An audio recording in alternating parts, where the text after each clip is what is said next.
Most people call me Prabhuji, Prabhu, so you feel free to call me that way if you like. This is like our first of the regular weekly gatherings of Vedic Vision Society this academic year. So I hope that we'll get to see each other more and I get to know your names and you get to know me better. So how about this? We go around the room, you tell me your name, and tell me if you know what the name means and what you're studying on campus. And I have another one for you. Considering your past 24 hours, that means since yesterday 12:45 until now, if you can describe your past 24 hours in a color, what color would that be? You want to go first? Or should I start it from here? My name is Pran. I study in electrical engineering department. What does it mean? My name, as far as I know, it means something related to happiness. Something to With happiness or something. Last one day. Not a single color. It's a mixture of colors. My question was give one color. One color, if you ask one color, it is yellow. Yellow. Yes, that's what popping up. Fine. My name is Avella Roy. I am an alumni. And my name means full of joy. And the color actually would be yellow also as well. Hi everybody, my name is Harshankar. I am from the Civil Engineering Department. My name is a synonym for Parijat flower and the color would be blue. Okay. I mean, this way you can make up any color because I'm not asking why.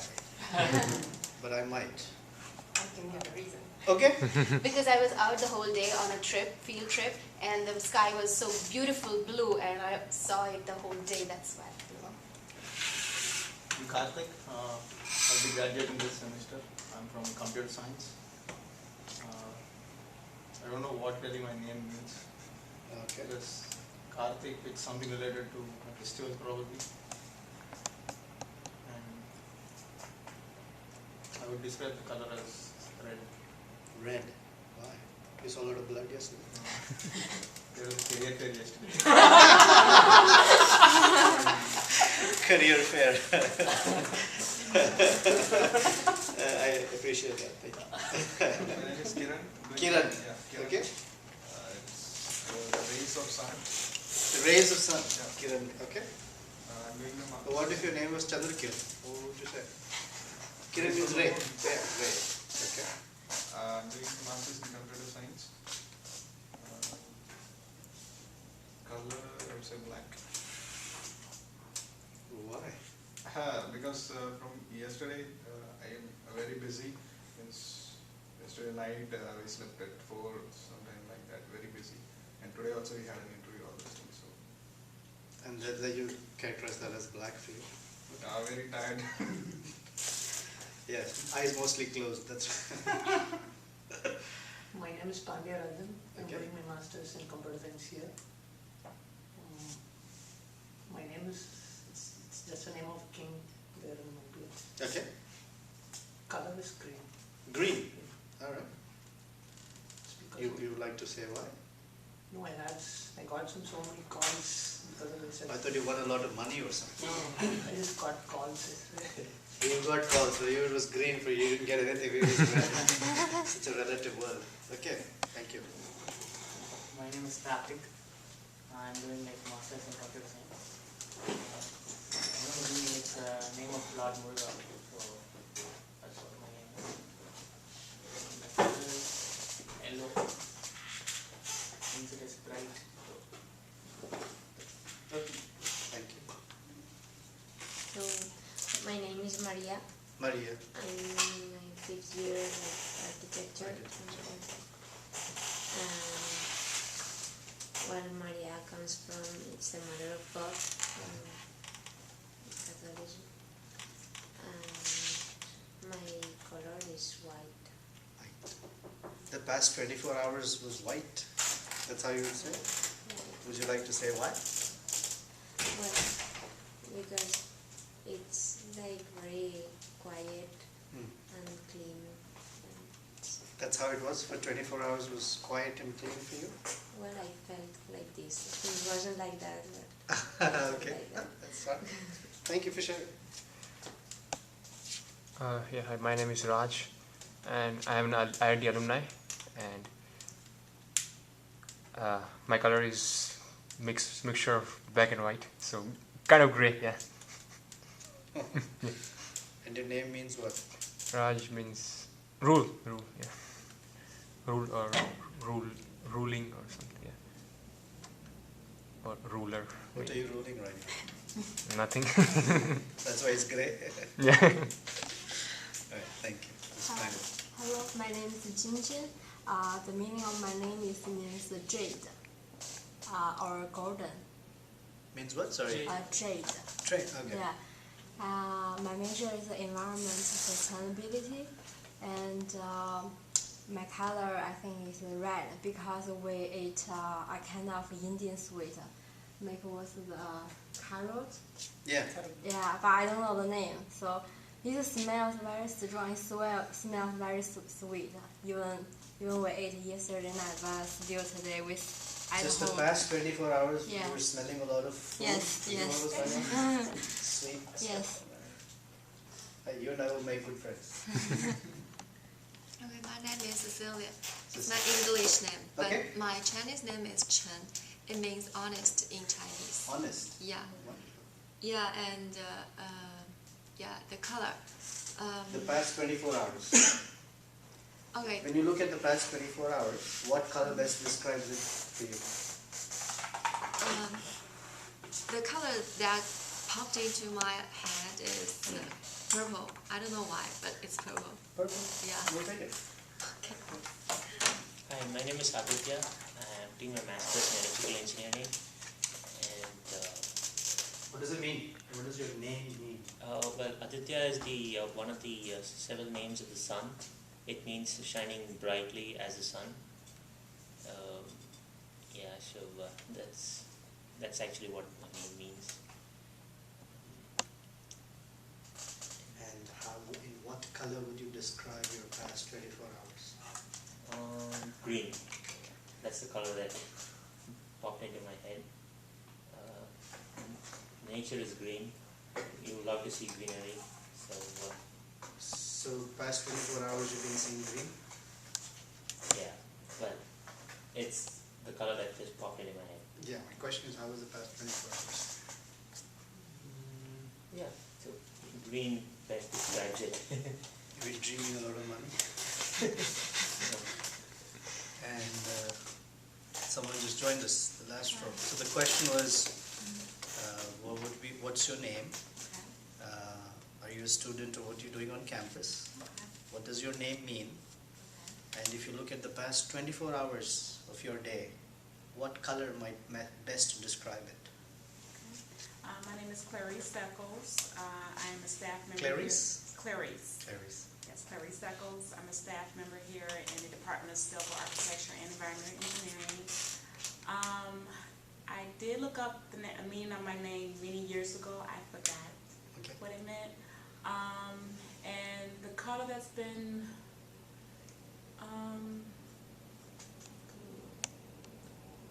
maybe green, because I've been wearing green has been something I just kind of been in the mood for.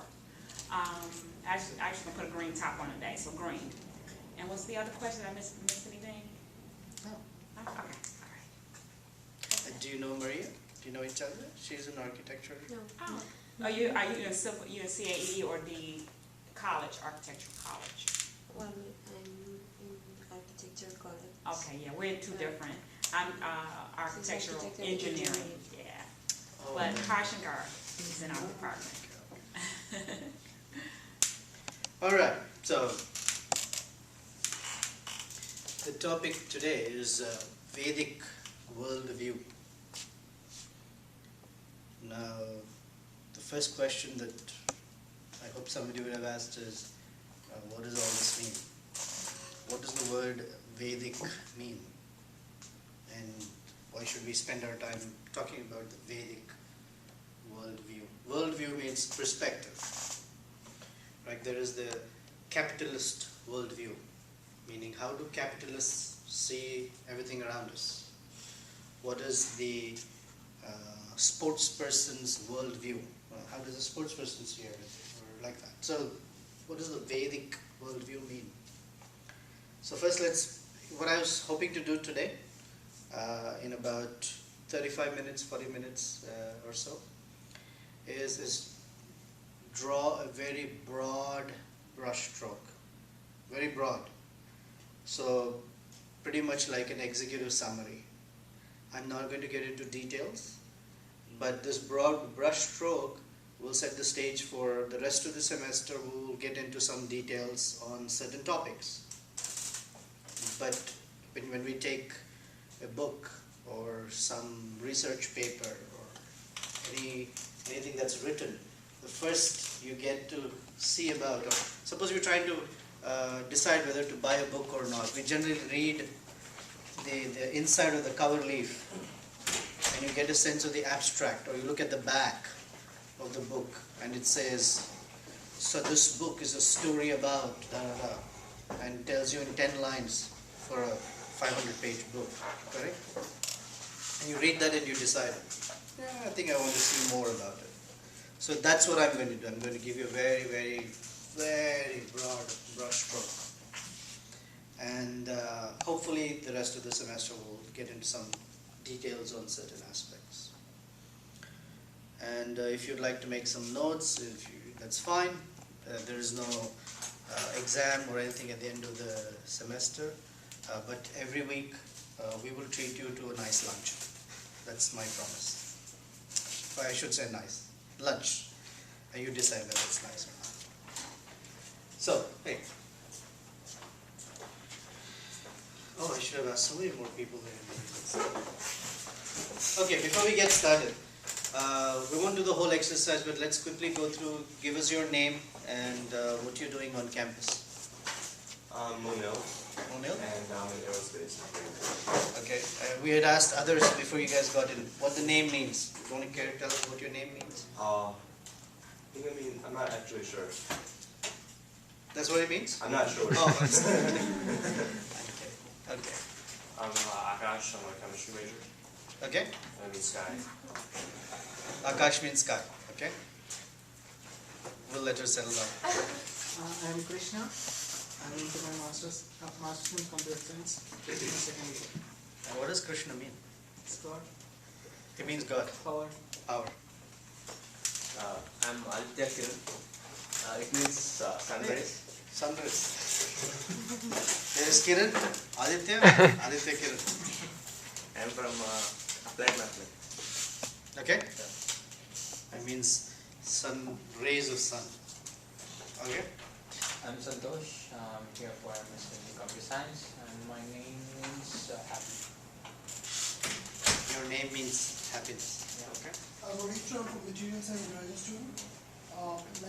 My name means like somebody who has been victorious over his enemies. My name is Udit. My name means complete rises. Okay. Yeah. My name is Kara. I'm a second year political science student, and my name is Pran. Friend. Okay, thank you. Thank you for joining. And you? Hi. Hi. My name is Anu. Sanu. Anu. Anu. And my name is means sky. Babylon means god of sky. A-N-U. Okay. You actually did some research and got to know your name like that? Okay. Alright, before you guys, some of you sauntered in, I was saying that Vedic worldview, the ideas today is I'm going to draw broad, or paint a broad brush stroke, which is very, very high level, like a bird's eye view. And hopefully during the rest of the semester, we'll get into some specifics on these topics. So we'll get started right away. The word Veda, V-E-D-A, in Sanskrit means knowledge or book of knowledge. So primarily it means knowledge, Veda. And knowledge means to know anything in its true nature or as it is. And generally then the Vedas consider that without proper knowledge one will consider something different than what it is. For example, when we see, let's say, a pen and it's on the table, and if a baby comes along, the baby does not know that it is a pen. What does the baby do? Takes the pen and puts it in its mouth as if it were food or something. But someone who knows will say, no, that's not food, that's a pen. So that person has knowledge about what that object is and what its purpose is. True? So we say that that person has knowledge. So the definition of true knowledge means to know something in its true nature. To know something as it is. So the Vedas means that they have knowledge about anything and everything in its true nature or in their true natures. Be it astronomy, be it medicine, be it engineering, be it astrology, be it metaphysics, be it psychology, be it politics, whatever, how things work, how they are meant to be. Of course, in all of these broad branches, there's also the knowledge or branch of spirituality, religion, etc., etc. And all of this combined are called Veda. And so, now historically looking at it, the whole civilization that inhabited the eastern side of the Indus River were persons who followed what's called the Vedas. So that means they lived, the ideology for their life, the values for their day-to-day living came from the Vedas.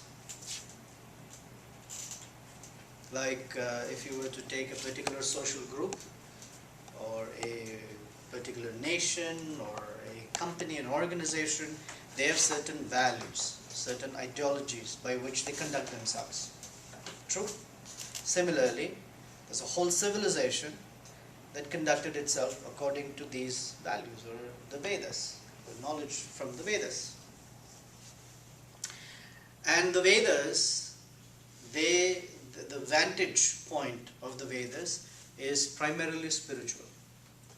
Although the subject matter being discussed or dealt with can be engineering, can be medicine, can be music, but it has the primary vantage point is spiritual. So that's that about the Vedas. So Vedas, they cover a wide range of subject matters. So some of the very, very essential aspects that they cover is, and how many of you were there in last week's Beyond the Conformity game presentation? Raise your hand. It's about half the crowd. Okay. So the Vedas deal with what's called the individual,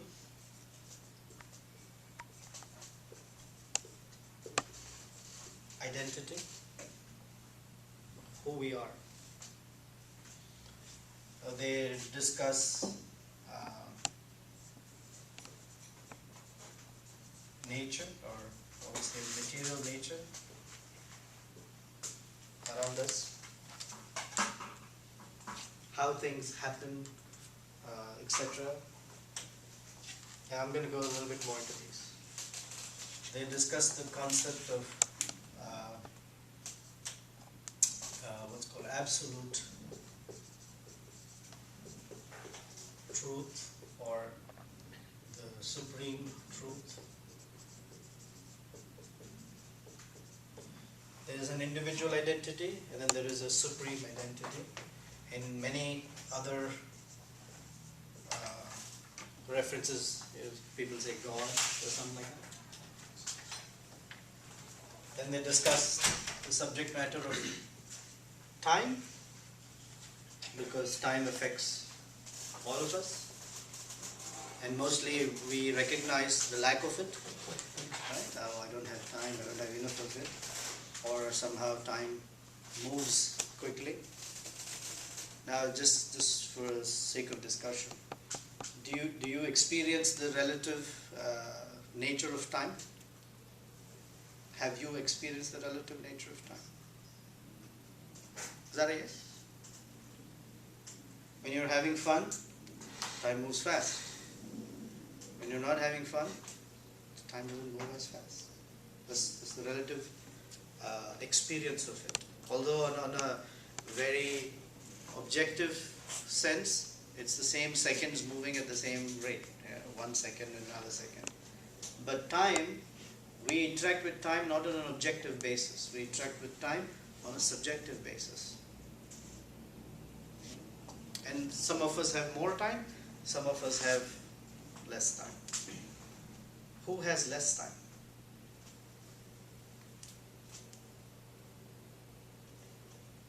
You have less time. Okay. Anyone else? Person who's about to die has less time. Person who has lot of things to do seems to have less time.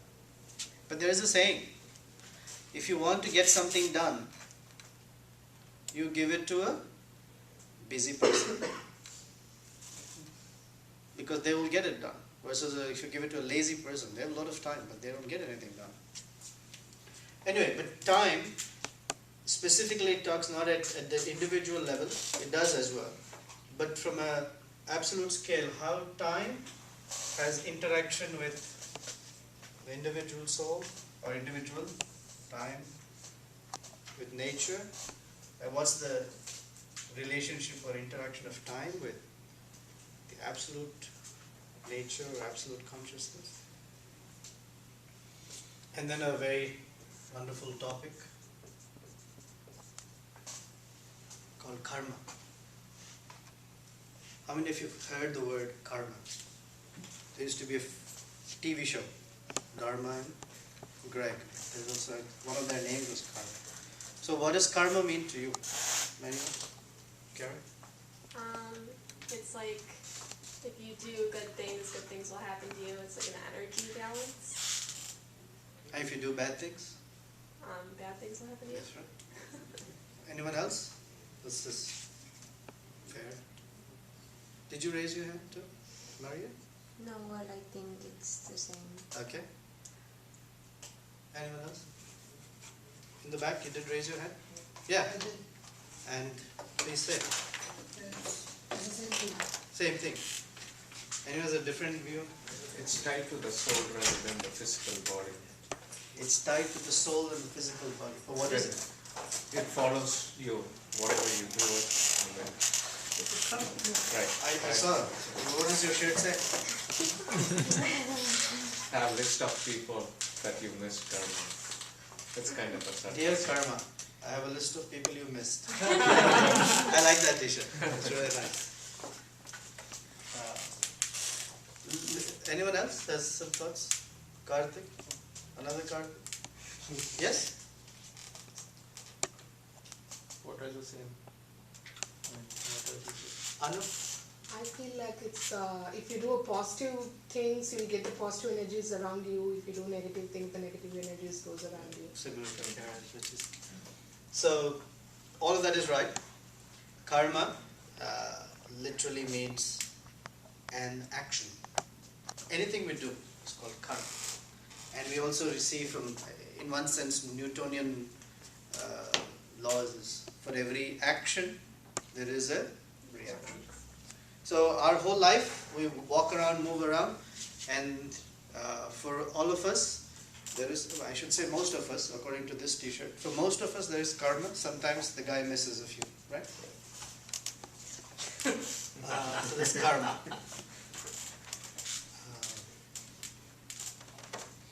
And then a very important discussion is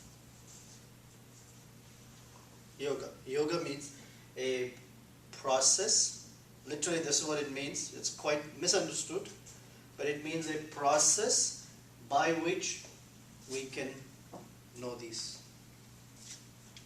Generally, yoga means the first thing, when we were discussing yesterday, day before, should we title our presentation this week something to do with introduction with yoga? And I said, I'm afraid people will come with their mat and spandex. But the idea was this: that there's a sort of almost a stereotype idea for what yoga means. For most persons, yoga remains like or means something on the physical plane. And the reasons they do yoga is, I need to have better blood pressure, or my back hurts, and by yoga now my back doesn't hurt, or all the good-looking girls come there, or whatever. But that's not. Yoga means a process by which you connect. Very literally, it means to connect. Like in English is the word yoke. Yoke means you connect. So it's a process that takes an individual and tries to get their individual identity in relation to all these factors. And another aspect of all this, that all these are interrelated. They interact with each other. Any statistics students here? Good. I don't have to use any statistics terms. But if you ever take a statistics course, and if you do multivariate analysis, PhDs, if you do multivariate analysis, one of the things that you have to deal with is not just all the variables, how they affect the dependent variable, but how the variables, independent variables, they interact with each other. So when you do regression, there's a whole thing called homoscedasticity and all that fun stuff. But they all interact with each other. And the primary goal of the yogic process is to bring about some understanding or relationship between these two entities, in relation to or in reference with nature and time and karma. This is the meaning. So it means to link the individual consciousness with the supreme consciousness. This is what the Vedas do, primarily. And then there are all these other subjects, but they're all in relation to this purpose. This is the main purpose of the Vedas. Whether it's, let's say, engineering, and then they would say you should construct or design, let's say, civil engineering. You've designed a particular village or a city or whatever you're designing.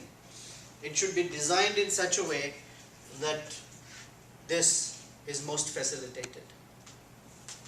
For example, nowadays when we design cities, I'm not a city planner, so I'm just guessing, and you can chime in if you like. The way they design cities is in such a way that you have quickest access to the airports. You have the easiest access to major shopping areas. And you have quick access to the highways that will take you from one city to another city. As part of urban planning, you will consider these things. Similarly, in the Vedas, if they're talking about engineering, the primary thing will be how this is facilitated or how this is not worsened. If you talk any other aspect, it's always coming back to these factors. This is the Vedas. Because ultimately the Vedas means to know things as it is. And this,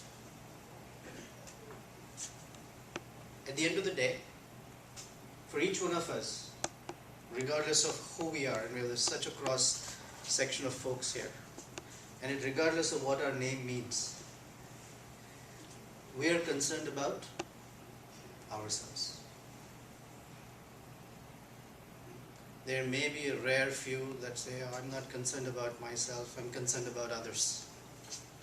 And even among those rare few who are concerned about others, it is linked with their concern about themselves.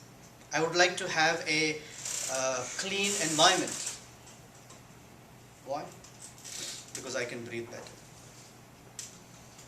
I would like my family to not have any tensions or distresses in the family members. Why? So I can be peaceful. So at the end of the day, regardless of what we are trying to do, there are a few who only think about the benefit of others, even at the cost of their own distress. And generally we give them a title, saint, someone, because that's very rare. But most of us are concerned about ourselves. And as we go through life, we try to either frame or make an identity for ourselves. I should be the best dancer, I should be the best student, I should be the best whatever, I should be a rich person. Some persons who saw red, hopefully they will see green someday. And by the way, someone who saw green, you might see red someday. But the idea is, I should try to find my own identity, make a mark for myself. Any questions so far? Okay. Now, in the Vedic, so anytime I use the word Veda, you know what I'm referring to, right? It's this massive body of knowledge, if you will. And sometimes, not sometimes, mostly, none of us has the time or the interest to go and study this entire body of knowledge. This is too massive. How many of you plan on moving on to a PhD? You're not sure, you're looking at others? You're looking for misery loves company?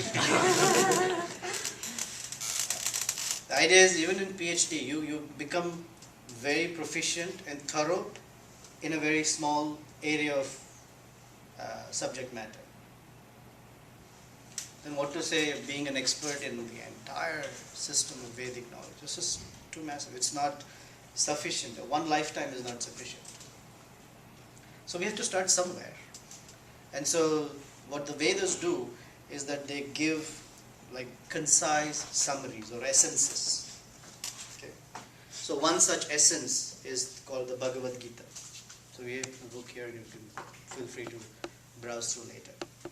And the Bhagavad Gita is called the essence of Vedic knowledge. And it exactly covers these topics.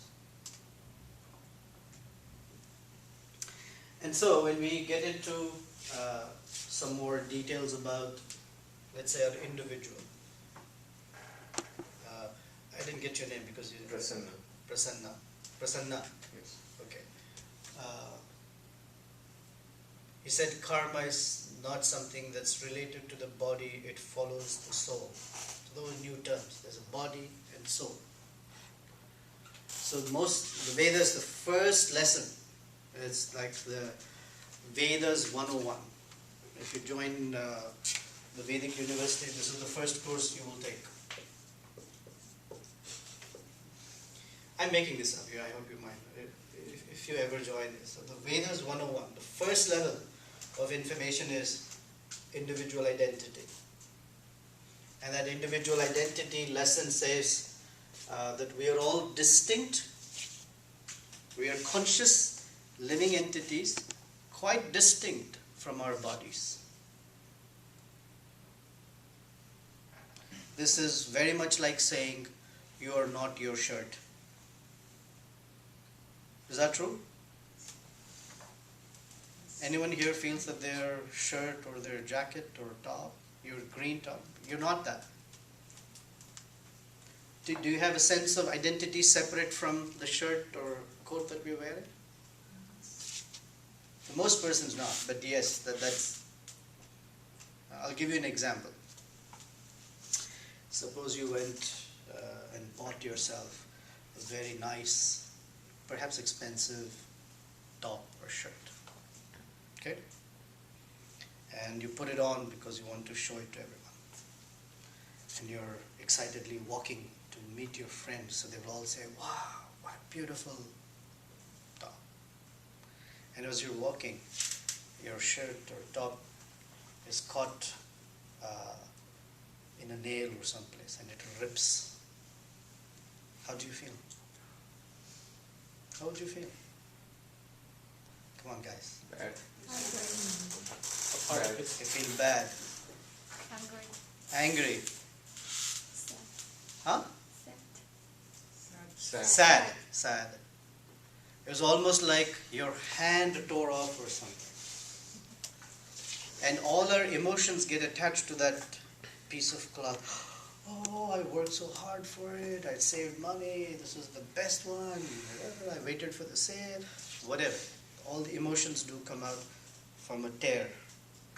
And it hurts as if, we are wounded or something. That is called thinking the shirt is me. Okay? Because it's called a sense of its identification. Similarly, the Vedas say that the bodies that we are walking around with is not who we are. We are in these bodies. We are inhabitants of these bodies. A better, perhaps, example would be car. You're driving a car, you waxed it nicely, you cleaned it, the music is nice thumping or whatever, and someone hits the car. Boom. You get angry. It hurts like nothing has happened to us. But we talk about the car so much. Usually there's a PowerPoint presentation, there's a slide that I put up that says, if you consider all the chemicals in our body, there is some iron, there is water, there is phosphorus, there's magnesium, there's calcium, a whole list of chemicals, right? If you were to add up all the chemicals that are in our body by weight and put a price tag to it, like say, whatever, 40 grams of magnesium, I don't know the actual, but whatever, and you add them up and you were to buy equivalent chemicals from a store, the total price would come out for our body is about $20. We are carrying around chemicals worth $20 in terms of the body.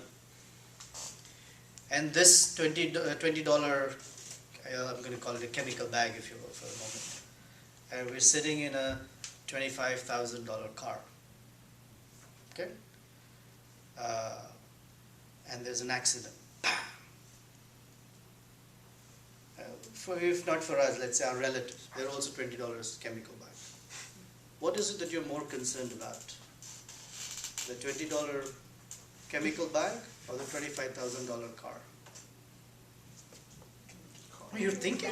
Because you're actually thinking. Wow, you guys are really or something. No, we're concerned about the person. We don't care about the car. I mean, if someone we love very much comes and tells us, I was in an accident, very few will say, how's the car? What about me, honey? But that's okay. How's the car? Car's okay. All right. Now, how are you? That's all right. No, we're concerned about the person first. Not so much about the car. Because we see the person distinct from the car. Although the car is very dear. Similarly, we are conscious living entities inhabiting this vehicle called the body. And so, when something happens or anything, that we have to be concerned about, the Vedas say we should be more concerned about the conscious entity within than the body. Because this body goes through a natural phenomenon. What that's called? Aging. Fantastic. And what happens after aging? Death. Do you say death? Oh, it's a dying person. Dying, yeah. It is something that will happen. It's not like, oh, it happens for some, it doesn't happen for others. It happens for everyone. It is but, this is the faith, It goes through certain, I guess, 6 transformations. It's born. This body is born. Then it grows for a while. Then it maintains a period of, I guess, plateauing. Then it creates byproducts. It dwindles. And then it dies. Sometimes the Vedas use some very strong language. The reason being, when you're talking to someone and you're trying to drive sense into them,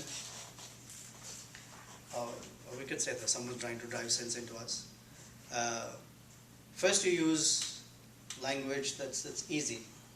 When they don't get it, your heart beat speeds up. You use language that's a little more emphatic. Finally, you have to use language that's really, are you crazy or what? That's right. Similarly, the Vedas use language like that sometimes and says, what's the use of this body? Why are you spending so much of your time and energy taking care of this body when this body is anyway going to become dirt, ash, or stool? How does it become dirt? When you bury someone over time, that body turns into dirt. It turns into ash when you cremate someone. How does it turn into stool? When other animals eat, like vultures, they eat the bodies, they pass stool, that's what it is. Right? So you say something that's going to transform into dirt or ash or stool, why are you giving it so much importance? Not that it's not important, it means that don't give it all your attention. I had a friend who had met someone, and this friend of mine was very, very interested in going to the gym and building his biceps and triceps and working out his muscular body. So one of the persons he met told him, the Vedas talk about the body, something, and was trying to help him. And the fellow said, I'm really not interested in all of this. Don't you see? It's more important for me to have a nice, strong body like this. What are you doing? You aren't doing anything about your body, about your physical, constitution. So the other person told him, why the only difference between you and me would be that when I die, or when we die, my ashes will be in a smaller urn and yours will be in a bigger one. Paying attention to the body, that's all you get. And for him, that was a significant turning point in life. Because at the end of it, what is this? It's a bigger urn for ashes. So the Vedas say that we are not this body, we are just inhabiting this body. This body is a vehicle. And so our sense of identity has, 3 layers. Okay? So the first layer is called the soul. This is the conscious living entity that we are. Okay.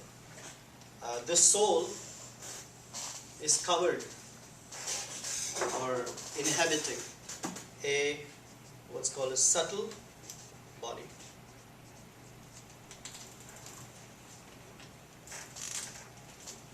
I'm going to make you guys answer this question. And the subtle body and soul are in another encasing called the gross body. So those of you who have been part of the Vedic Vision Society, you disqualify yourselves from answering this question. So don't even raise your hands. But for others, can you try to guess, or if you already know, what is the gross body?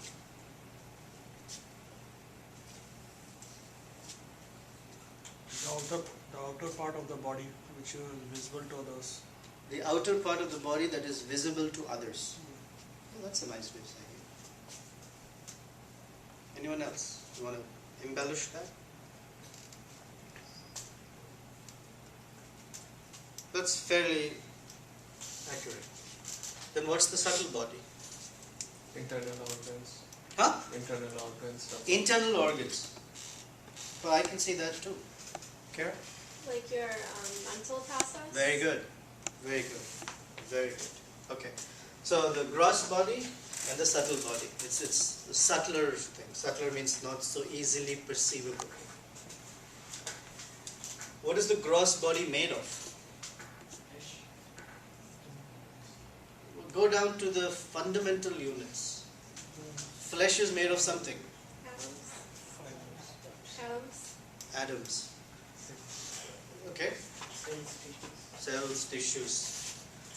The Vedas say, or the Bhagavad Gita says that the gross body is made of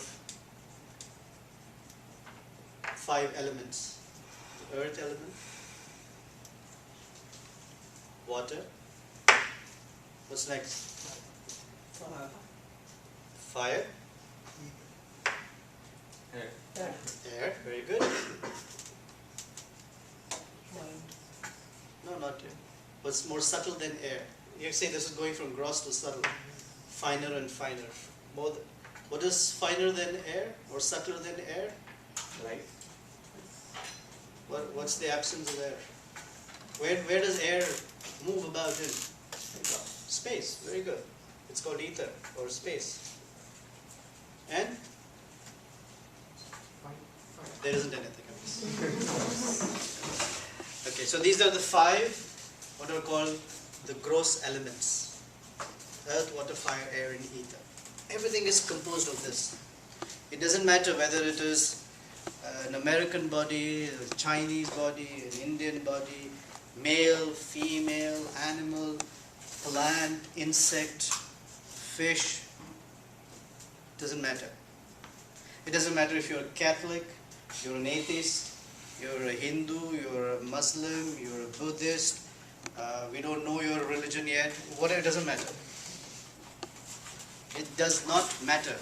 All gross bodies are made of these 5 elements. So in that sense, there is absolutely no distinction. The only distinction is that the proportion in which these elements combine is different. So in Ayurveda, some people say, here's air element little lacking, especially if they have arthritis or they can't move, they're paraplegic or something. So the air element is not working in them. I want to ask you, who a person whose air element is really working? Okay, so these are the 5 elements. So you want to take a guess at what might be the subtle body? Someone said, Carrie said mental. So the mind. Something else? It's called intelligence. This is a rare commodity. Emotion. That's a joke. Emotion. Emotions are in the mind. Mind, intelligence, and this is something called ego. Ego is the right term that the Bhagavad Gita uses is false ego, because there is a true ego, and that's coming up here. So this is the true ego. I am a conscious living entity. That's true ego. The sense of false ego means I am something other than that. Okay? Intelligence is the faculty by which we discriminate, by which we understand patterns, we understand things that seem to be together as pattern, or this is where our values are. Truthfulness, honesty, whatever values that we hold on to. Some people hold on to values such as, hey, it doesn't matter. You can do anything to get anything. Some people have values like that. But that's where their intelligence is. And the mind is where our thinking capacities are. Our emotions, thinking, feeling, sense of willing to do something, what we call desires, aspirations, etc. are all in our mind. So generally we misconstrue ourselves to be these 8 elements. And that's not who we are. I wish you guys have paper and pen. Can you get iPhones? That does too. Here's an exercise.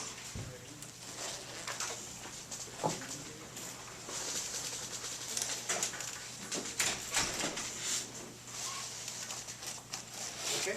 Ask yourselves, or the statement is, I am, and you fill in all the words that come to you about your identity.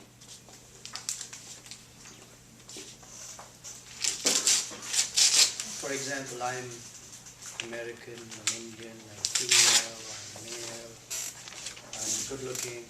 Don't be shy. Say it if you feel so. Whatever. And so write down all the different ways you think of yourself as I am.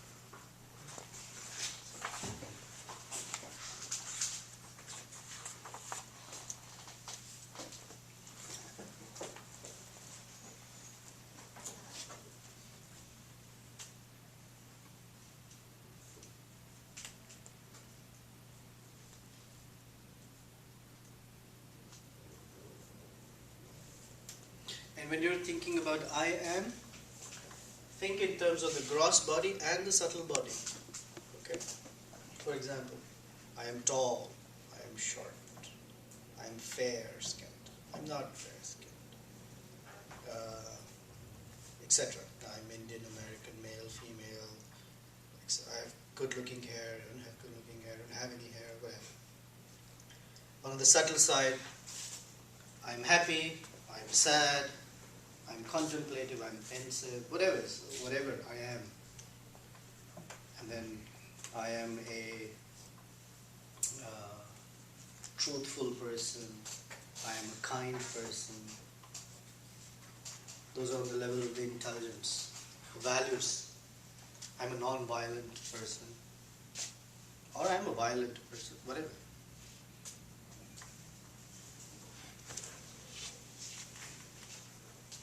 You should have a fairly populated list.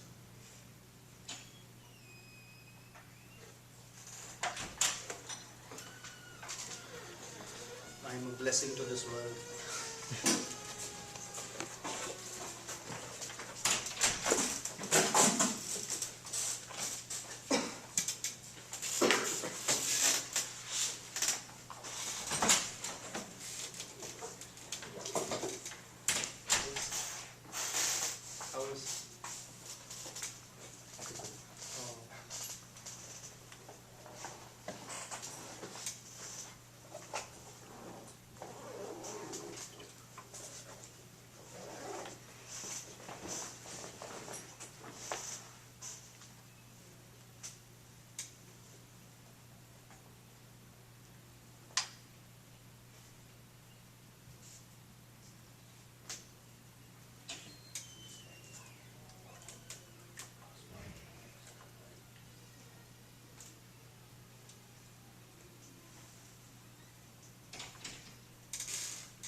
Okay, 30 more seconds and then we'll move on.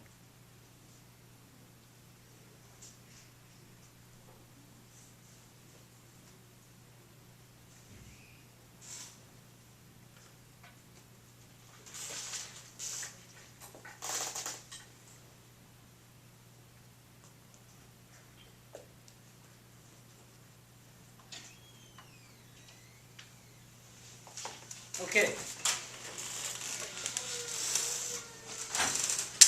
Anyone like to share a few? Don't be shy. Most likely what we think of ourselves is most others also. Anyone would like to share? Just a couple. I am a female civil engineer. Just one or two is okay. Yeah, female civil engineer.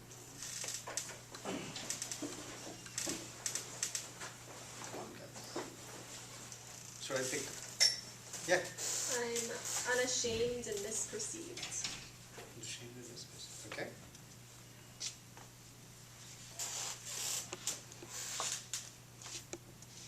I'm contented, tall, clever, angry, broad-minded, intelligent, frank person. It's very interesting. You're angry, broad-minded. I should also say I'm fairly complicated. Yes. Yeah. I believe I'm just thankful. Okay. That's a feeling. I feel thankful. I feel grateful. Anyone else?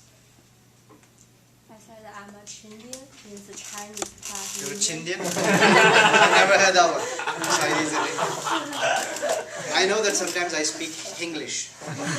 Hindi and English mix. But I've never heard a Chindian. That's a good one. I'll use it somewhere. That's great. That's a fairly new identity. Okay, so we'll end in about a couple of minutes. We're just starting out with individual. And the Vedas say, it doesn't matter what list you wrote, you're not any of that. Thankfully. Actually, in the Bhagavad Gita, ether is called Akash, space. It's not just sky, it's the space that contains everything. It's called Akash. So, the Vedas say we are not any of the things that we have written down or we're thinking that we are, or we're not. So let me ask you a question. Suppose you're walking down State Street and you meet someone and you say, hi, my name is such and such. And they tell you, my name is Barack Obama. And I'm the President of the United States of America. What would you say to that person? What would you think about that person? Come on, don't be shy. I'm not going to tell all this, but what would you think? The subtle body is a bit damaged.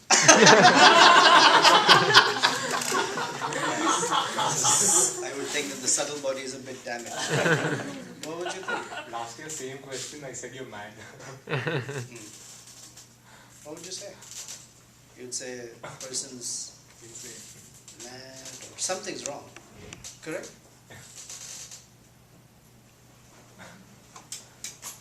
Something's not right. They have a, what's going on? How are they? They're not President of the United States. So you would know definitely that the person has an identity issue. Okay, but that's very obvious. Now step into the Vedic vantage point of view. Okay, and the Vedas look at us. And here we are walking around saying, I'm Indian, I'm American, I'm Chindian, I'm happy, I'm sad, I'm whatever. I'm tall, dark, and whatever. And the Vedas say, wow, I met person or persons whose sense of identity is not correct. So the Vedas take us into our real identity. But this is, once we know our identity, then we know what to do. But as long as we don't know our identity, or we have a false sense of identity, then we're busy doing things, right? This man on the street would be like, okay, where's the crowd? I'd like to address public. My motorcade is right there. Where's the Secret Service? All their activities are on the basis of that false identity. So is the case with us. But when we know our real identity, then we will know what our real activities are, what's our real purpose behind what we are doing or what we are supposed to be doing. Or another question, I'm going to leave you with this question for you to think about and come back next week and share with us. Please consider, think about the answer to this question. And you're going to ask yourself this question: why am I a human being?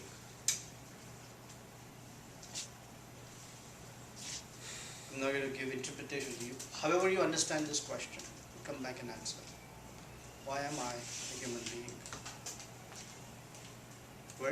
Versus why am I not a cat or a dog or amoeba or something? Why am I a human being? And number two, a sub question, what is the goal of my life? Two questions. Fair enough? All right. We'll see you next Friday. Next Friday, same time, 12:45, same room. Thank you very much for joining us. We're going to break for lunch, and if you have questions, we'll have a more casual exchange. Right? Yeah? So if you have questions, feel free to raise them.